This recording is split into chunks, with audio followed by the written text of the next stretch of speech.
Yes, man, welcome to the Pointe. My name is TC. I'm one of the pastors on the team here.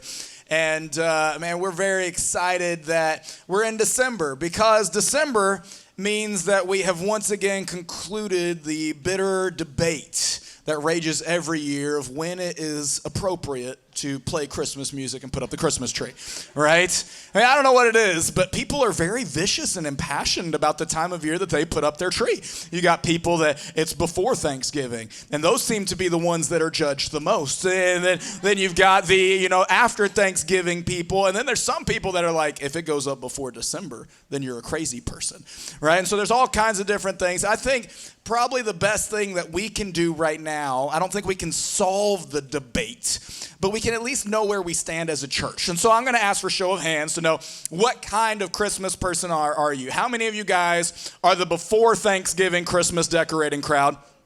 All right, how much before? Keep your hands up if your tree goes up in October. Okay, there's a couple. Do any of y'all put your tree up in September? There was one last service too. I mean, you guys love Christmas. Good for you. That's awesome. All right, where is the crowd that you guys are Thanksgiving Day or later? Raise your hands up. Okay. All right. Yeah, the Mooney family. We're a Thanksgiving Day crew. Now, are any of you in the room like Christmas only belongs in December? Throw your hands up. Okay. All right. Scrooge's right here. I'm just playing. Everybody's got their own thing, and I think that's what we can learn here is that everybody has their own holiday traditions, right? We have our own Christmas movies that we watch, which if Die Hard's not on your list, what are you doing? Because that's the best Christmas movie ever made. We got our own Christmas foods and Christmas treats and days that we celebrate Christmas and open gifts and things that we do. We all have our own mix when it comes to that. And we all have our own favorite Christmas music, right? And that's what this series we're wanting to embrace this time of year is the nostalgia that comes with Christmas music. And so we're in this series that we're calling Christmas Rewind. And each week we're going to embrace a different era and decade of Christmas tunes. So that way we're giving a little bit of nostalgia and fun to anybody that comes. And so if you enjoyed today we were in the modern era, the contemporary one, kind of looking between 2010s till now. And it's a fun era, but the music, while it's not as many new iconic Christmas songs, there's a lot of fun new takes on the classics. And Pentatonics is one of those groups that, man, they get more popular during Christmas time, kind of like Michael Bublé and Mariah Carey. They all come back at Christmas time. We see the memes. And Pentatonics is one of the newer ones that does it because they got all these cool, unique takes on Christmas songs. So we wanted to do that. But their reign of holiday cheer began back in 2014 when they dropped their first Christmas album. And I'll tell you, 2014, the decade of the 20-teens, I don't know what you call that, 2010s, 20-teens. We're going to call it 20-teens because I've got to say it like 10 more times. So there's the 20-teens. That was a very significant decade in my life. Beginning of the 20-teens is whenever me and my bride Cody Mooney got married, and so that was pretty big. I successfully tricked that woman into being stuck with me the rest of her life. Also in the 20-teens, beginning of the 20-teens was the first time that I was promoted and given an opportunity to lead a campus for a church, manage staff for the first time. So those people got stuck with me for several years. And as I cut my teeth and learned how to reach people and how to lead a team. And it was also throughout the 20-teens is whenever I was given more and more opportunity to really stretch my legs as a preacher and as a public speaker. See, I started in full-time ministry when I was 19. I just turned 19. And I remember the first Christmas that I was on staff at this church, the communicator the week after Christmas got sick. And so I got a call Friday night. We had Saturday services. And my pastor said, "Hey, do you want a shot at this?" I was like, "Heck yeah." And then I hung up and panicked. I figure it's always good to say yes and then worry afterwards. And so I was like, what do I say? I was a student pastor at this point in time. I had never taught adults before. I was like, what do they want to hear? I don't know how to be an adult. And so I got to preach my first time at 19 in front of our probably 3,000 people. And I had a great time. They didn't ask me to do it again for a while. They're probably like, there's only so much people can handle of TC. We're going to wait. But during the 20-teens, they started letting me be on our teaching team more often and preach a little bit more. And it was really cool for me to really get my footing and begin to grow as a communicator. But there was also some challenges that came with it. Back in early 2000, probably 2010, there was this blogger that he really grew his following by watching and critiquing sermons from all the larger churches in the United States. And when I say critiquing, that's probably a nice way to put it, because he would just eviscerate these sermons and tear them apart and complain about everything that he could, and call the pastors hypocrites and heretics, which is probably true of every pastor. I'm going to be honest, none of us are perfect, right? None of us completely do what God says, and one day we're going to get in heaven. God's going to be like, you messed up bad on most of your sermons. So I guess what I need to say there is go home and read your Bible, all right? Anyway, so this guy, he would tear them all apart. Rick Warren and Beth Moore and Stephen Furtick, Andy Stanley, Levi Lusko. The list goes on and on. And so one day, it was probably like 4th of July weekend or like Thanksgiving weekend. The weekends the pastors, want off. I got asked to preach that weekend. I was so pumped, like, yes, I get a shot again. They're letting me back in, coach. And as I was preaching, I started getting texts that weekend from friends and family saying, oh, that blogger got you. And I was like, I don't even know what we're talking about, because I didn't know about this guy. I don't go looking for negative things because they find you on their own, so I didn't need somebody who's cranky in my life. But, once I heard somebody was saying stuff about me, I had to Google it. And I Googled it and found it, and yes, he blasted me, everything he could find, every word I said. He made fun of my accent. Like, how was that constructive? But was I offended by that? Not at all. Because whenever I listened to the podcast, I discovered he critiqued 3 preachers that weekend. At this point in time, I was in my very early 20s. I might have been 21. And I was a student pastor, very fortunate to be at this large church, but I was a nobody. But the other 2 pastors he critiqued at this point in time, they were Mark Batterson and Perry Noble. And at this point, they were 2 of the biggest hotshot pastors in the country. These guys were cutting edge. They were doing all these new things in church. When you go to conferences, these would be the guys that would be speaking at the pastor conferences. They were big shot pastors. And so I wasn't offended because I saw my name on a list with those other 2 guys. It's like, I do not belong on this list. Which one of these things doesn't belong? Me. Like, there's no world in which my name should be next to these 2 successful, thriving pastors. I shouldn't be on there. So I wasn't offended by his list. I was honored. Thank you for hating on me the same way you hated on these guys. It was exciting for me because I knew I was somewhere I didn't deserve to be, and yet still got to be on a list with those names. God has a habit of doing that with us, of using us and taking us places and moving in our lives in such a way that we know we don't deserve, but yet God still chose us. God still loves us. And when we look throughout history, the history of humanity, when we read the Bible, when we see the people God even chooses to use today, we can think of so many reasons throughout the Bible, the people God chose, like we couldn't imagine God wanting to use them.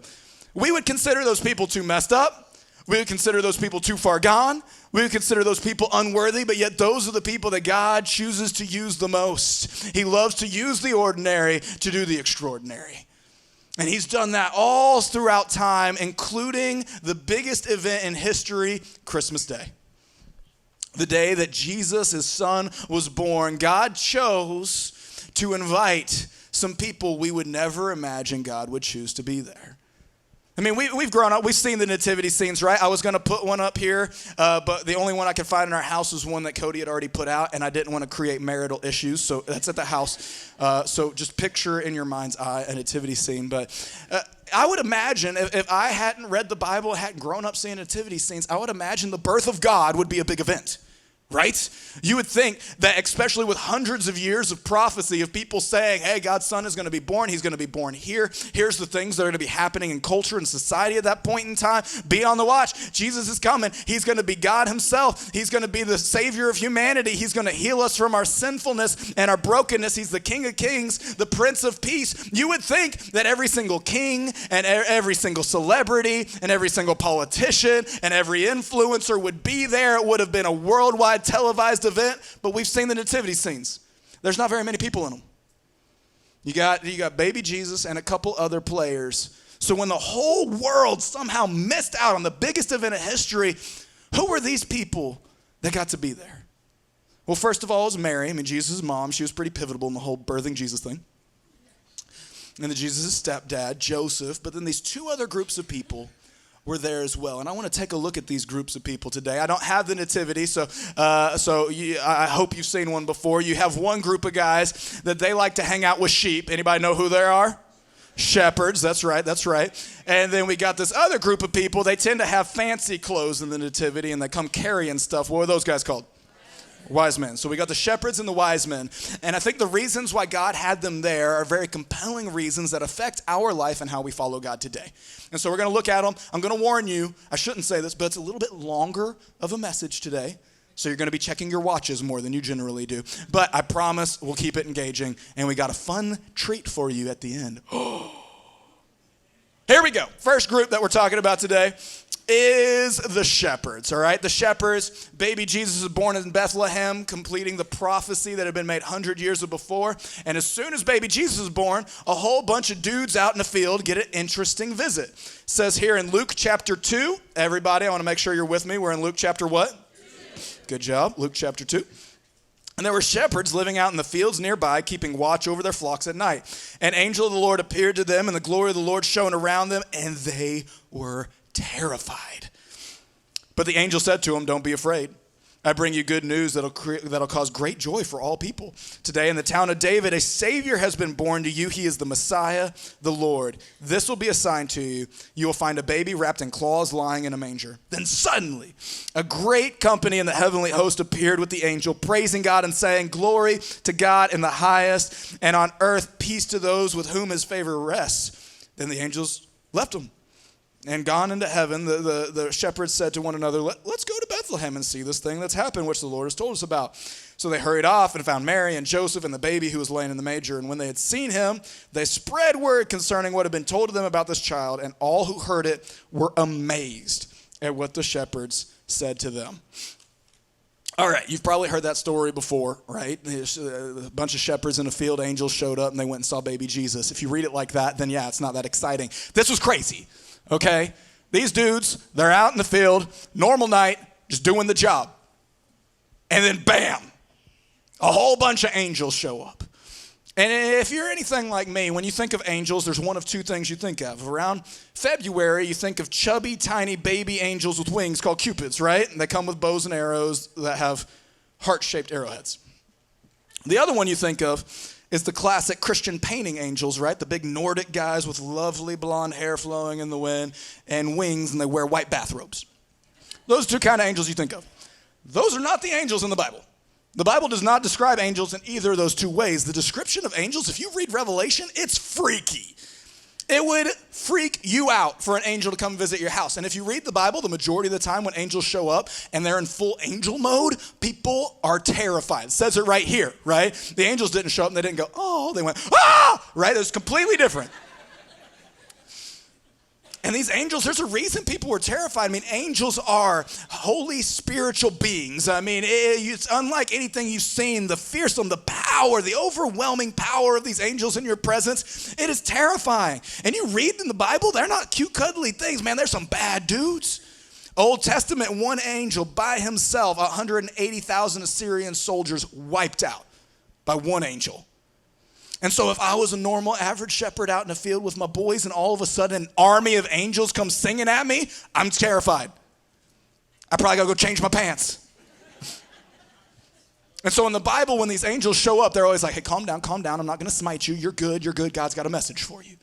And that's what these angels come and they tell these dudes. I mean, how crazy of an invite is that? Typically I get a text message when somebody wants me to go to something. God sent an army of angels to invite these dudes. And this is the crazy thing. These average working class overlooked guys in the field were the only people God personally invited. The rest of the world missed out. These guys would have missed out on the birth of Jesus as well because they were at work.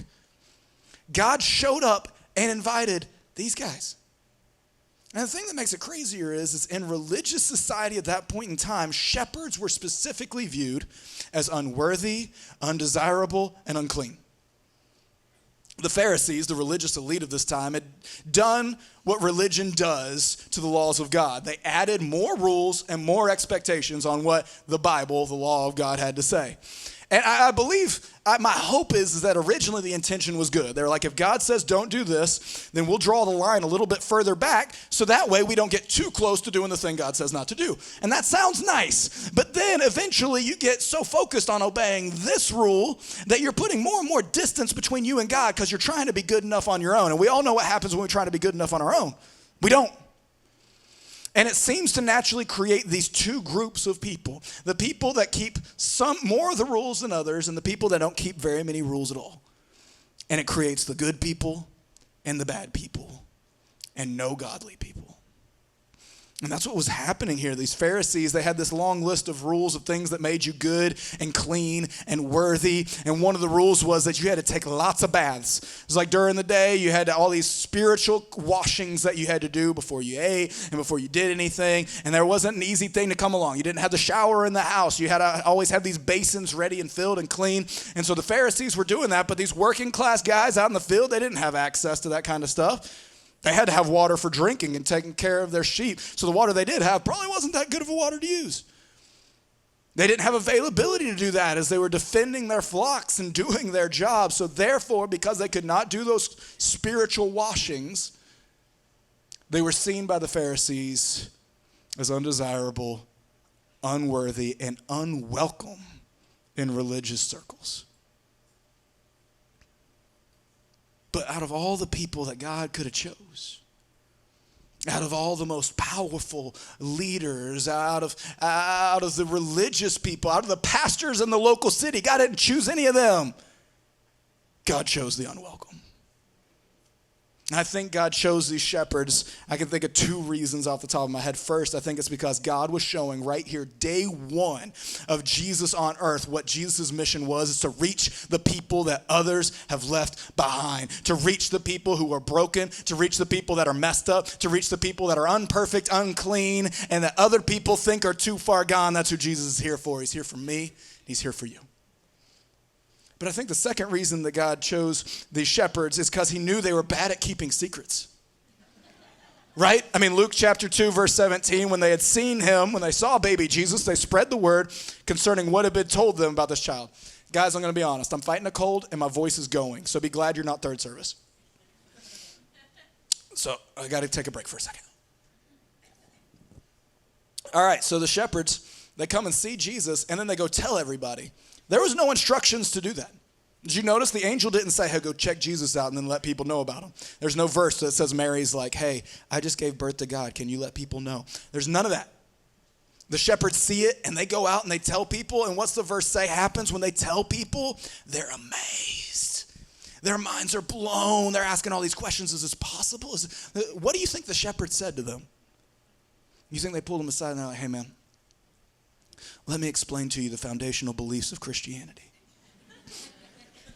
Do you know what the differences are in our denomination and the other ones?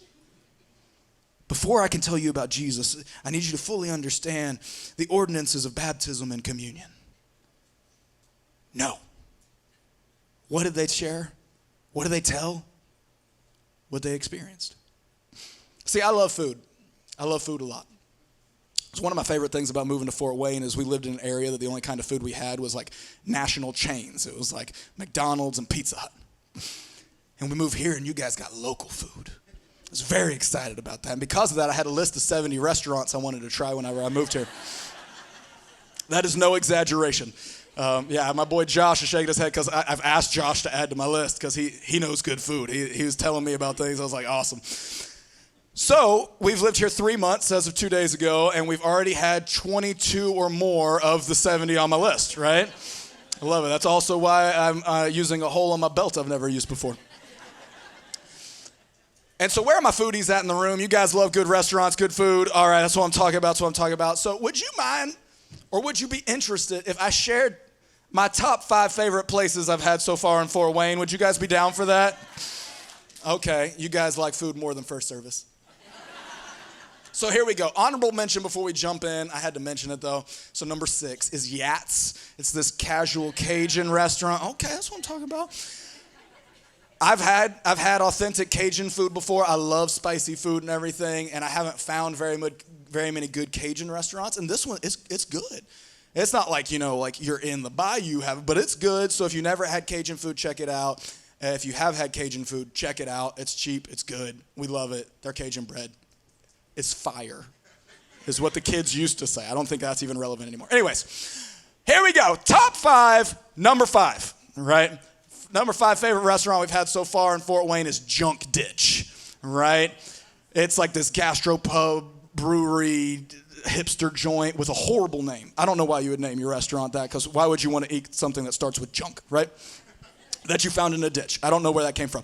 But I will tell you, it is fantastic. The food's really good, very unique. Their menus change like all the time. So if you like something, you better eat a lot of it in like the next 3 days because it's gone. But it was really, really good. Great service, really cool restaurant on the inside. Like the outside's like a warehouse. The inside's really, really good. So me and Cody went. We liked it. Apparently they have brunch. Great place. Check it out. I had their burger. I love burgers. It was really good. They gave us like free Brussels sprouts. Cody enjoyed that. I don't want vegetables. So, anyways, that was number 5, all right? Number 4, everybody say 4. Number 4 is Soulbird.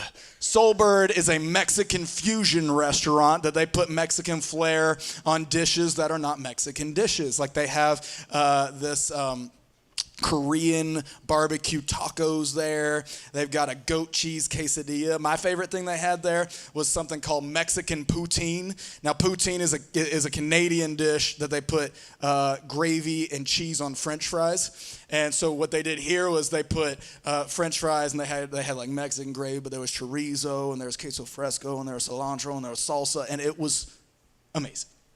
All right, so that's up on DuPont. Check it out. Pretty good.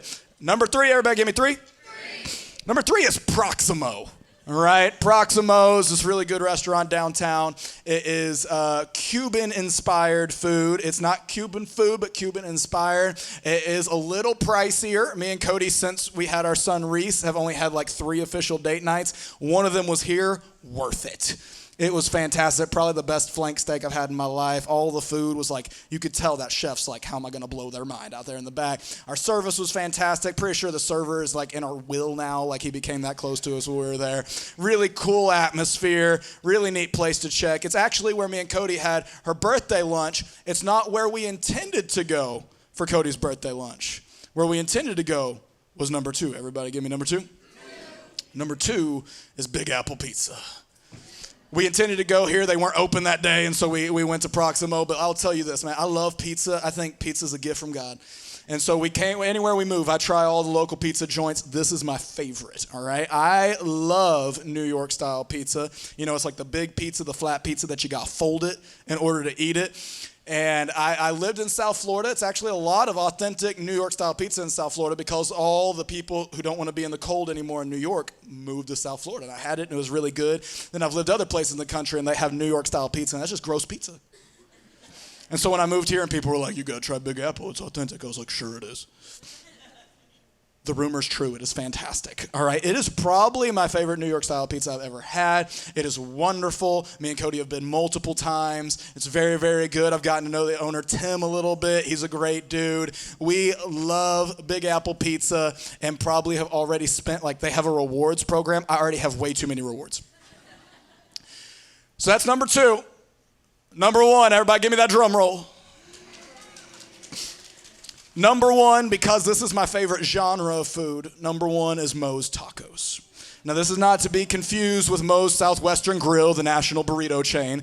Moe's Tacos is a counter in a gas station that somebody told me about, and I was like, that's going to be good.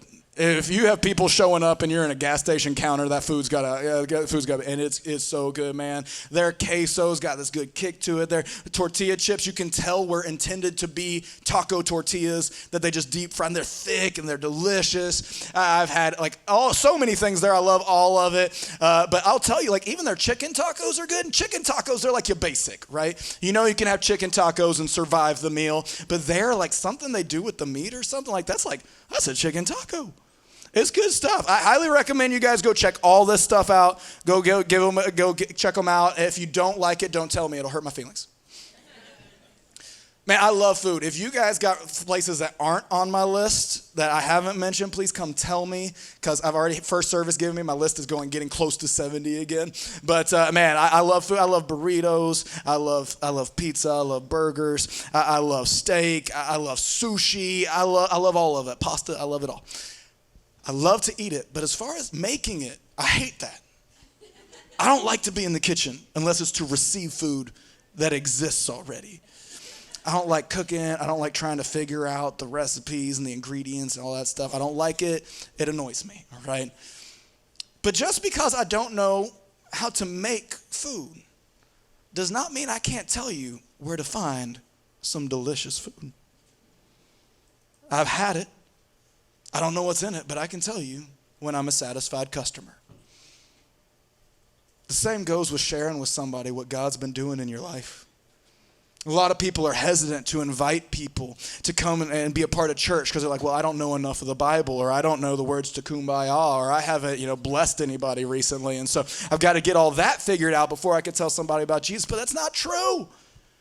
All you got to be able to share is why you're a satisfied customer. All you got to be able to tell them is why you have chosen to continue to come, why you have chosen to continue to read your Bible, why you have chosen to continue to strive to grow and develop your life as you follow after God. All you need to be able to do is tell them where to find some good food. And so that's why we give you guys invite cards. And you'll see as the series and the future come and here at Christmas time, we're going to try and give you more and more invite cards because we want to resource you with something to go and tell somebody else. And if they got questions about God that you don't know, that's okay. Invite them to come. I don't know what goes into that food that I like, but I'm really glad somebody does. We'll help. We're here to support. Invite people to be here. And I'll tell you, this time of year is one of the best times of years to invite. I don't know what it is about the holiday season, but for some reason, this time of year, like people are more open to saying yes to church than maybe even like the other 51 weeks of the year, except for maybe Easter. Right? There's something about Christmas time that people are cool with a little bit of tradition and a little bit of church. And I will tell you what we have planned for Christmas Eve is going to be good. Like if you thought today was good, that's just a taste. If you thought Spooktacular was good, we're trying to top that. Man, we're going to have a blast at Easter time. It's going to be creative. It's going to be fun. It's going to be engaging. We're going to use all that to share the gospel of Jesus with somebody. So you guys did so good inviting people to be here at Spooktacular. There's people who never set foot in church that were here at Spooktacular. We want to encourage you to do that again. And more than that, I want to challenge you. I want you to be thinking about your 5. Everybody say 5. Say it with a little attitude, 5. That's good. I want you to think about your 5. 5 different people I want you to think about inviting. First is somebody from your work or school.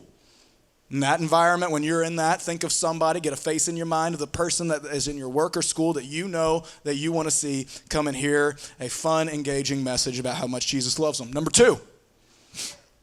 Oh, sorry. Well, I didn't intend that, but I appreciate the passion. Number 2 is your neighbor. That person across the street from you or right next to you or something like that you guys do like the every time you see them. This time go and be like, hey, man, you do a great job on your yard throughout the year, but it's cold outside, so you're not out there and you got free time. Come to church. I don't know if that works. Maybe do something better than that. I'm just giving you an idea. But invite your neighbor, all right? Number 3 is, not 3. Don't repeat the numbers this time. I got too many numbers today. I'm sorry, guys. I appreciate the support. Number 3 is somebody in your hobby. If you go to the gym, if you go golfing, you do paint night, I don't know what people do during the cold out here. If you stay in your house, whoever you talk to on Facebook, I don't know. Invite somebody from your hobby to be here. Number 4, invite somebody in your family. Now, your whole family might go to church, then okay, who are the adopted people in your life that you include in your family? Who are the close friends? But invite somebody close to you that you know is not connected to church. And number 5, this is the fun one, someone you don't know. And that can sound kind of scary. Like, do I walk up in the street and ambush them for Jesus? No. You can invite the server at the restaurant. You can invite your bank teller. You can go and you can make friends with somebody in the gym that you just generally ignore because it's gym time and you hate the world during gym time. But this time, maybe you'll invite this person to come. Just invite someone you don't know to be here. Now, that's the 5. Everybody say 5. That's the 5. I'm not limiting you to that.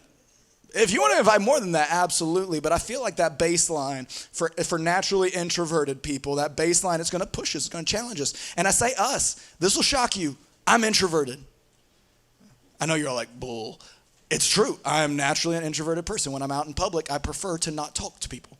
All right? And so I'm already trying to push myself. I'm trying to lead out in what I'm asking you to do. So hold me accountable, and I'll hold you accountable. And so when you see me, be like, how you doing with your 5? And I'll ask you the same thing.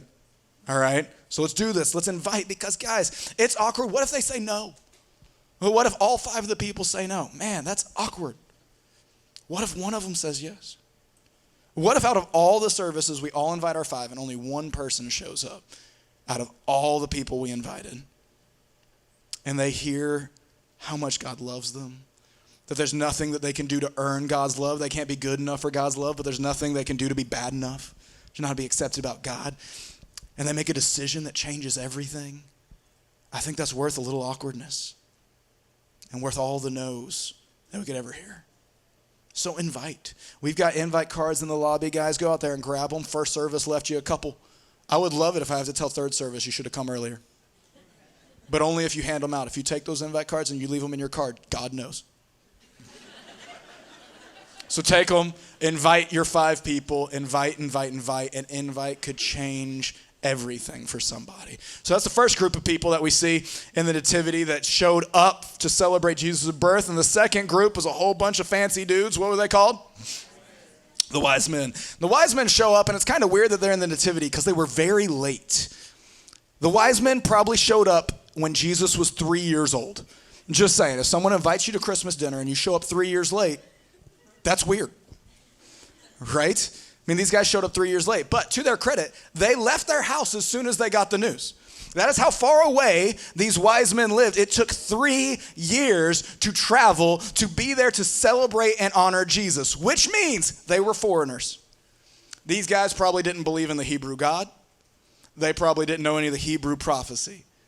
So how did these guys that lived 3 years away figure out that Jesus was being born when all the local Israelite people who probably did believe in the Hebrew God and did grow up learning prophecy miss it?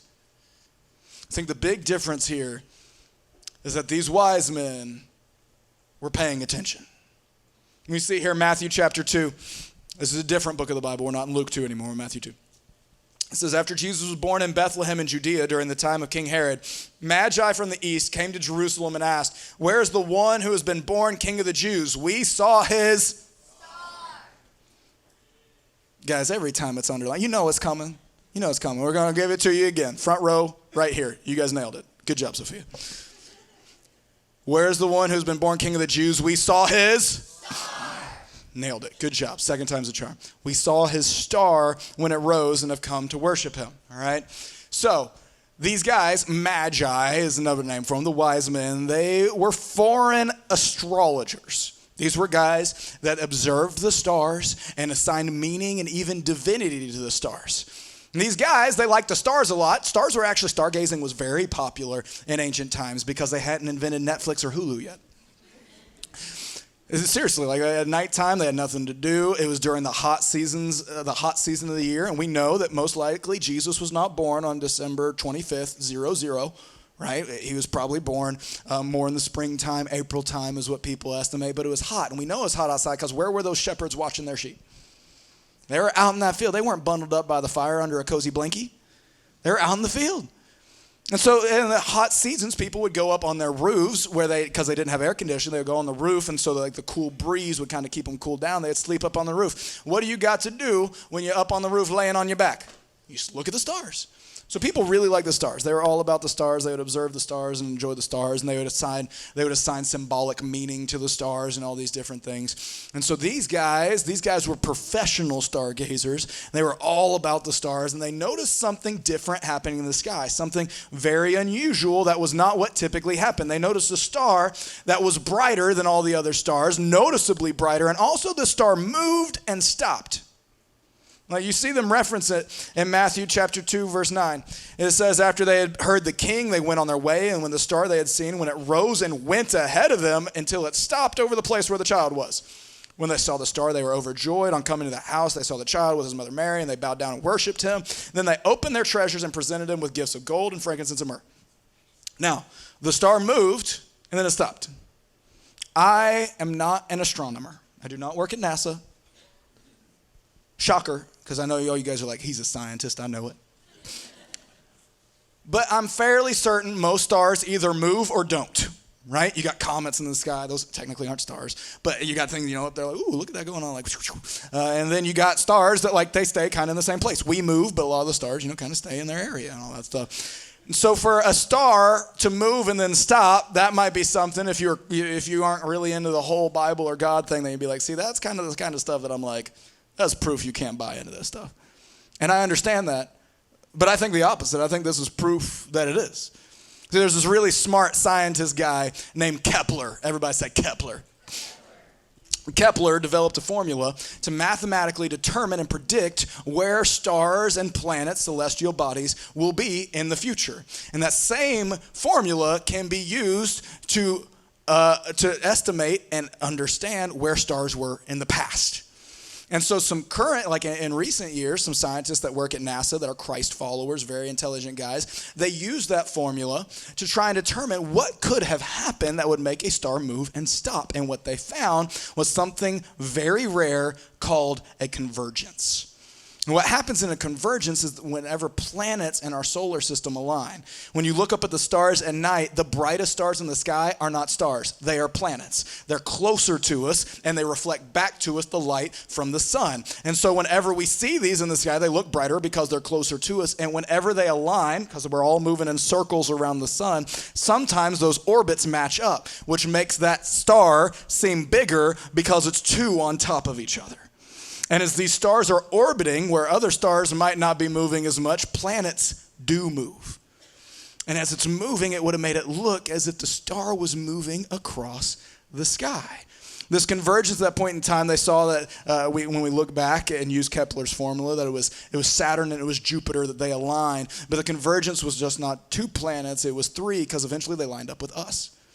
And that's why it would have looked that the star moved and stopped, because eventually our orbit synced with theirs. It's kind of like when you're driving your car and you're at a stoplight and then you take off and then a bird's flying up next to you and it looks like the bird's kind of like just hovering there. It's not, it's moving, but you're moving at the same speed. So this is what would have made it look like this brighter, larger star moved across the sky and then stopped over what they would have seen as Bethlehem. Here's what makes it more interesting. These mystics, these astrologers, as I said, in the ancient Middle East, they would assign meaning to certain stars and celestial bodies in the sky. To Saturn, they had assigned it to represent the nation of Israel. And Jupiter was called the king planet. That's how these people that didn't know anything about God showed up looking to find the new king of the Jews, because they were paying attention. God didn't send a bunch of angels. They didn't even read the Bible, man. They were just paying attention to what was happening around them and followed it to see what God was doing. I believe God is doing something special in our city. I think God is moving in a way that if we pay attention, we don't have to wait for the invitation from God. We can just step in and be a part of what God is doing to shine his light into the darkness here in Fort Wayne.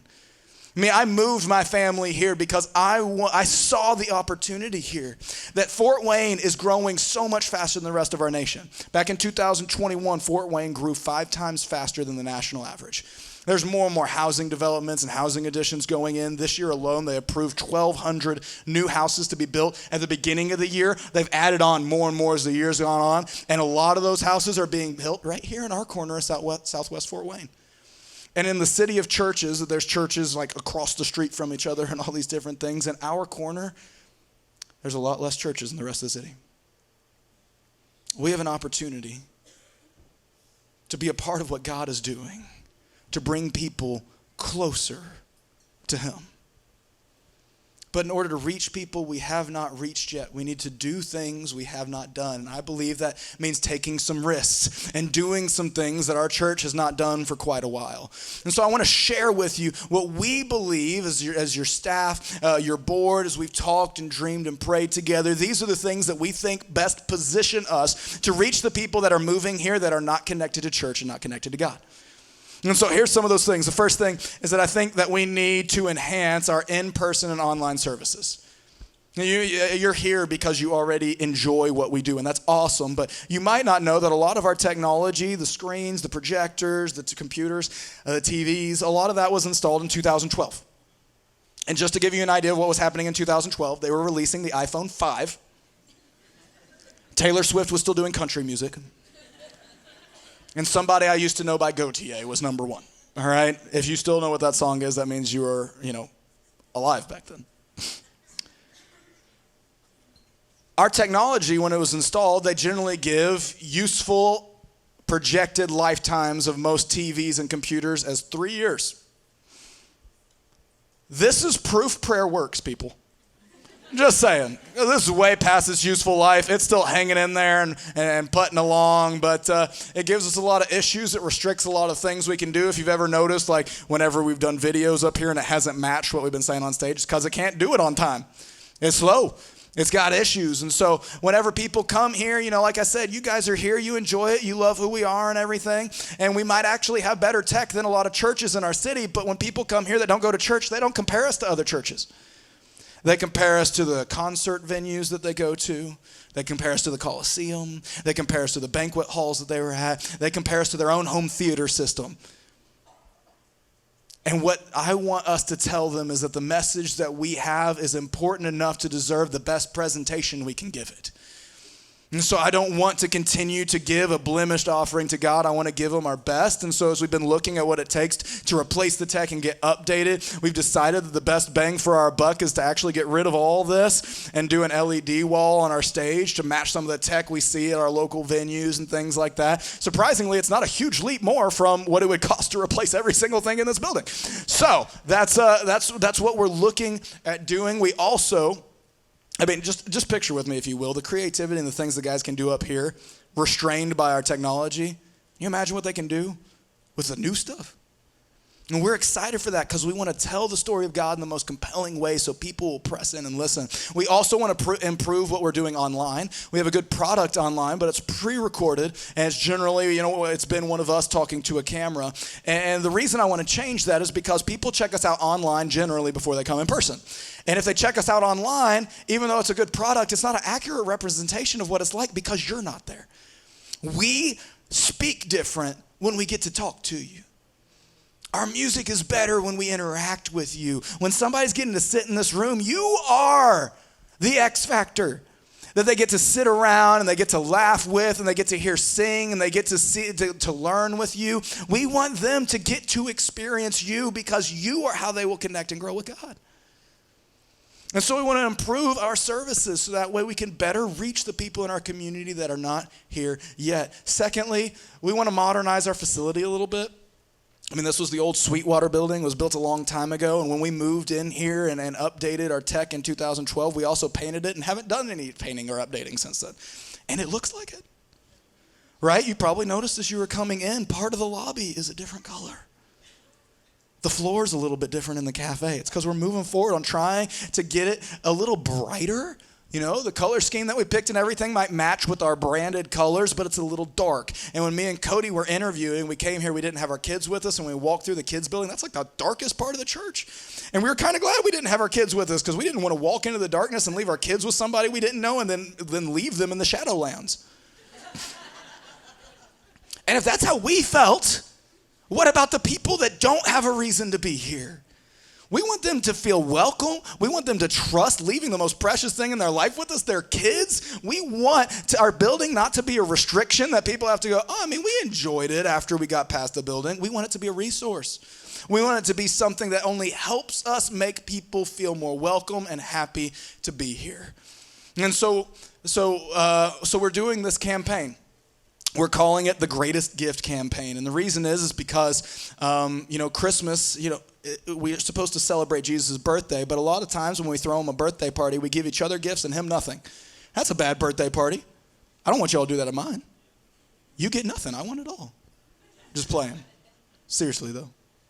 But it's something that we all do, And so me and Cody, we regularly try to, whenever Christmas comes, we look at the biggest gift, the most expensive gift under the tree, and we give a little bit more of that to Jesus on his birthday. And so that's why we're calling this the greatest gift. And the reason why some of these projects are already moving is because we've shared this vision and these ideas with a lot of people of our church. With not a lot of people, with some of the families of our church. And we've already raised $183,000 towards our goal. And that's really exciting. I haven't told you what our goal is yet. But we decided before we did any of this that it's important that if we're giving a greatest gift that we make sure that we are using that gift to give. And so we decided the first portion of whatever we raised, even if it was just $5, that we were going to set it aside. And there's 15 families that are involved in our church that come regularly, that serve, that we knew that Christmas would be a strain on them financially or maybe impossible. And so we've set aside the first portion of what we've received in order to support 15 families during Christmas time and help them be able to turn around and give gifts to their family and their kids. Because I believe that the church should set the example in generosity. I believe the church should set the example of how to love and care and support each other. And so what we are doing in this campaign, even though it's really cool to talk about what we want to do to make our building better, it's so much more than that. That does not matter. The facility is just a building. It is not some sacred place. What we choose to do inside of it, that is what matters. And all these things that we want to do to try and make this place better, yes, we've raised $183,000. We need $250,000 in order to make all this happen that we want to make happen. And we're believing God for it. But all these goals are not to make our facility better. It's to better shine the light into the darkness of our city, to reach people that have not been yet reached for God. We're doing all this to shine a light. And so I want to encourage you to consider being a part of the Greatest Gift campaign with those who have already gone before you. I'm not going to be going online and checking who's given and who hasn't, because that would just, I feel like it would hurt my feelings. Like, was my sermon not that good? And this is my first time doing this, guys. I'm new to the whole giving campaign thing. This is awkward for me. This is kind of weird. And so as weird as you feel hearing the sermon, I feel weirder giving it to you. But I really believe that God is doing something. And I see him doing something in the city, and we want to invite you to be a part of it. So we're asking if you would consider giving. We'd love for you to give so we can share in 2 weeks where we're at. But if you're like, hey, I need to wait until the first of the year when we get paid, blah, blah, blah, we're not going to say no. You can give. We got an envelope in the package you got. You can go online, and the greatest gift is an option. We ask you to give above and beyond what you typically do because we still have gifts. We still have bills to pay and staff to pay. So that's all the logistics of this. I want to get back to the reason. The reason we're doing this is because our city needs it. There's a lot of churches in our city, but I also know that our church is different. For some people, that's a good thing. For some people, they're like, I'm not going back to that place. But our church is very different, and we reach people that the other churches in our city don't. Which means there's somebody out there that we need to reach for God. Somebody that is living in darkness that needs to shine the light. And I want us to do a better job of shining the light. And I want to show you how we plan on doing that. We're going on a field trip right out to the lobby to conclude the service. So you can leave your stuff in your seats, or you can bring it with you. Either one. But I would ask for you to make it expedited out there because the preachers talk too much already. So make your way to the lobby. We're going to wrap the service up out there because we want to show you what we want our light to look like in our city. Thank you so much for watching and checking us out.